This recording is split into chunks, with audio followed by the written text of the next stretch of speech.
Today's podcast, in honor of Black History Month, is with Florence Rolston, a prominent physician in the area who was specializing in OB-GYN. And I had looked her up a little bit before and discovered that on any platform that I could find her, people rated her at 5 stars, which I thought was great. I guess we'll get to that. But the first thing I wanted to talk about, you've been a doctor for 20 years out here, or maybe not all out here, but tell us where you're from and how you grew, where you grew up. I was born in Guyana, South America, but I grew up in Brooklyn, in East Flatbush. And I left Brooklyn to go to college and then medical school. And then I came back to New York to do my residency at Stony Brook. Where did you live in Brooklyn? And tell me a little bit about your growing up. Where did you go to high school? I grew up in East Flatbush. If you know Brooklyn at all, it's sort of in the central, a little bit south part of Brooklyn, next to Canarsie on one side and Crown Heights and Flatbush on the other side. I went to high school at Nazareth Regional High School, which is a co-ed Catholic high school in East Flatbush, 2 blocks away from my house. I love Brooklyn. When people ask me where I'm from, I usually say I'm from Brooklyn. Is that where an overhead subway goes through near Avenue M? No, there's no overhead subway in that part of Brooklyn. There's an overhead subway in East New York, which is a little bit closer to Queens than East Flatbush. The reason I mention it is my grandparents who were immigrants, lived on Avenue M in Flatbush. And I remembered the overpass from when I was a boy. Oh, okay. I think I know what you're talking about. There is an overpass. I forget what line that is, maybe the D train or something, that runs through that part of Brooklyn. When did you decide you wanted to be a doctor? Had you been wanting to be something else before that? Well, I didn't decide that I wanted to go to medical school until I was in college, actually. I went to college to study engineering. Where was it? I went to MIT. I see. And about halfway through, I was taking a biology lab class with my best friend, who was a biology major in pre-med. And we were taking the class together, and she said to me, how come this comes so naturally to you and you're doing so much better in this class? And why aren't you going to medical school?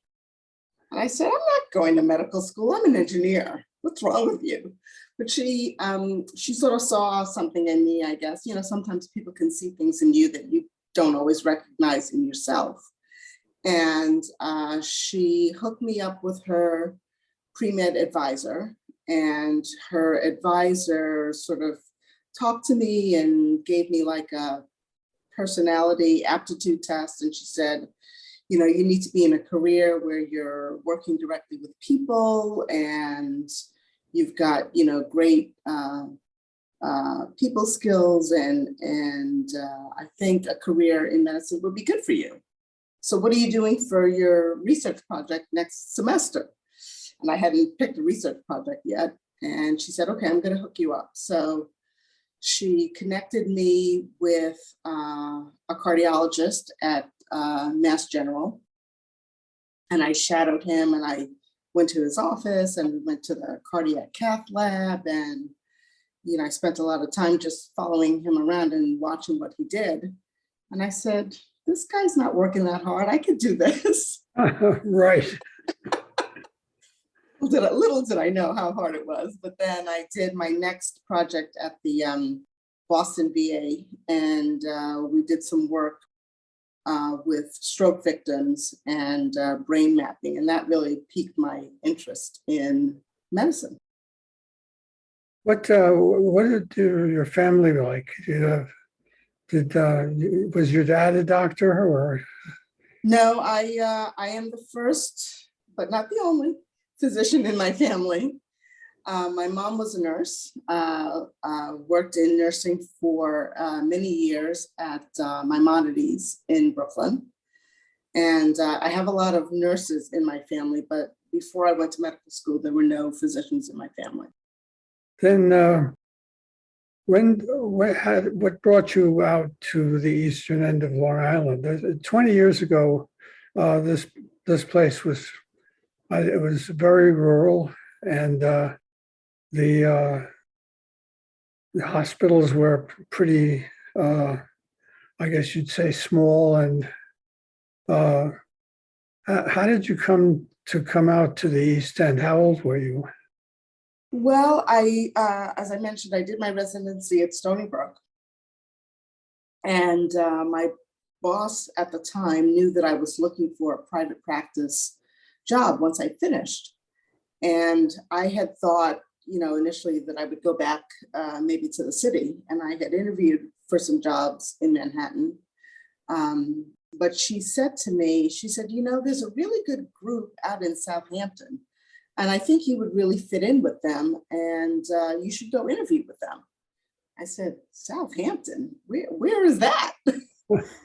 And she said, no, get me your resume. I'm going to send it to them, and I want you to set up an interview with these people. So I said, okay. So I drove out. I was living with my sister in Copiague at the time. And I drove out to Southampton in August on a Saturday morning, and there was no traffic. I see. If you can believe that. But I drove out and I looked at the area, and I interviewed with the physicians in the Hamptons Gynecology Group. And I really liked it. They seemed really fair and put their patients first. And I really felt a connection with them. And they offered me a job, and I accepted, and it's been almost 25 years. You have offices now in Southampton and in Riverhead. You go back and forth between the two. Yes, we actually have 4 offices: Southampton, Riverhead, Hampton Bays, and Center Moriches. But I primarily work out of Southampton and Riverhead. And I guess you've delivered a great many babies. Is that part of it? I don't know the exact number, but I think I'm getting close to about 3,000. And what do you find that is most important in going through a pregnancy with someone, and that has earned you such accolades as I have seen on in the web? People like you. Well, I mean, I think like with any relationship, it's built on trust. And I think it's very important for healthcare providers to listen to patients, to hear their concerns, and to respond to them in a caring way. We are both on the board of directors of the Bridgehampton Child Care Center. Yes. I've been on it much longer than you. And when I was first on it, which was almost 20 years ago, and you must have seen it yourself, the place was kind of a little rundown former farmhouse on the Sag Harbor Turnpike. Yeah. And let's say homey. Okay. Were you connected up in any way with that at that time? So when I was first approached to come on the board, and I was on the board for a few years, and then I left, and now I'm back again. We did have that old dilapidated farmhouse that we tried to use every square inch of, as I recall, to provide the most programming for the kids and for the community. And as you know, now we're growing and expanding in our programs and our physical space with our new building coming along. Yeah, it's a wonderful building. I walked through it the other day. It's going to be opening, I think, in the next within the next month or two. Fantastic. 7,000 square feet, and it's just a wonderful thing. And I think we can both just look in amazement at our director, Bonnie Cannon, who has just an amazing job in bringing this in. Who knew that this was ever going to be something? Yeah, she is a force of nature. I can't believe her energy and really her commitment to the children is astounding. Did you ever do any programs yourself there, or lectures or talks to the children? I've done it a couple of times. I did one of the teen talks, and I gave a health talk a couple of years ago, and I participated in the Scrabble tournament last year, which is fun. Where do you live now? I live in Southampton.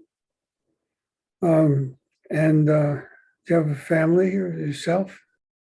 I live with my partner, Roberto Borgogno.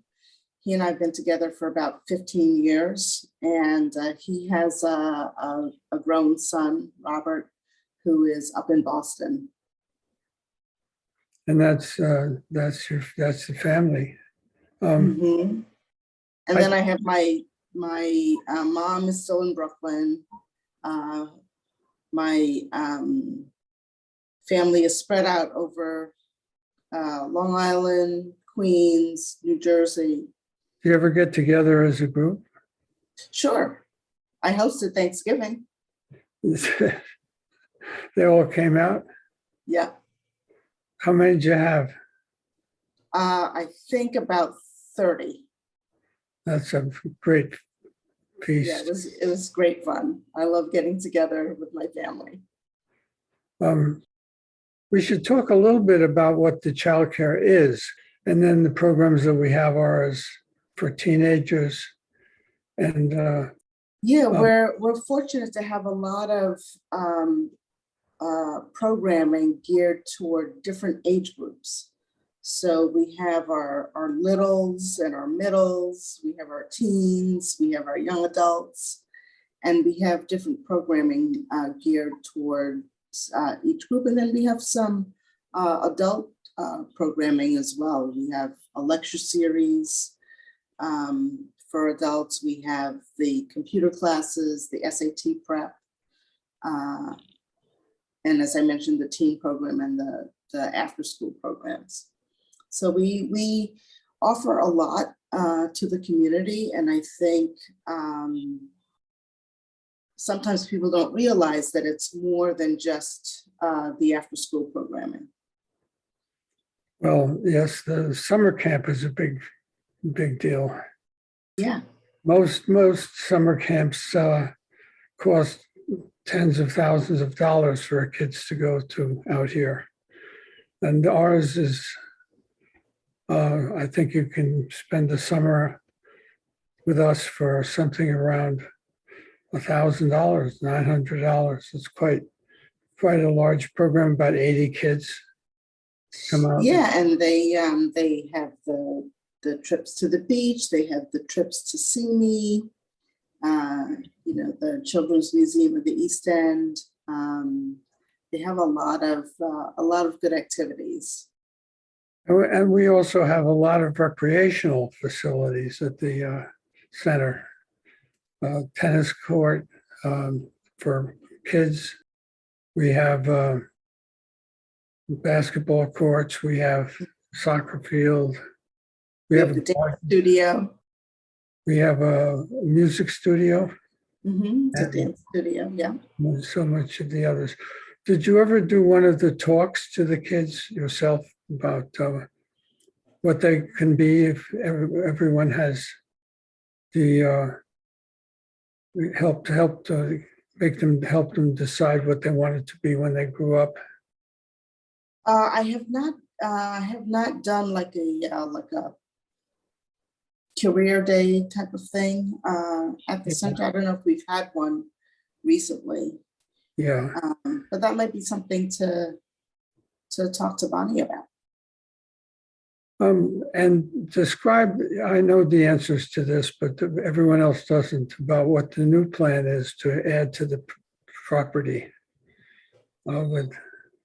So as you mentioned, we are about to open a brand new building that's going to host classrooms, a computer lab. The lower level is going to be for community group gatherings, lectures, talks, birthday parties, all that kind of stuff. And then we're going to have, the administrative offices and offices for our teachers as well.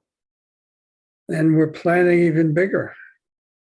That's right. We are getting our plans together for an even larger facility that's going to hold a gymnasium and a pool.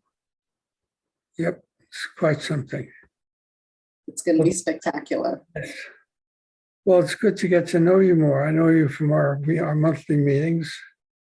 And I want to thank you for being on the podcast with me. And I will see you at our next meeting, fourth Thursday at 5:00 every month. Sounds great, Dan. Thank you.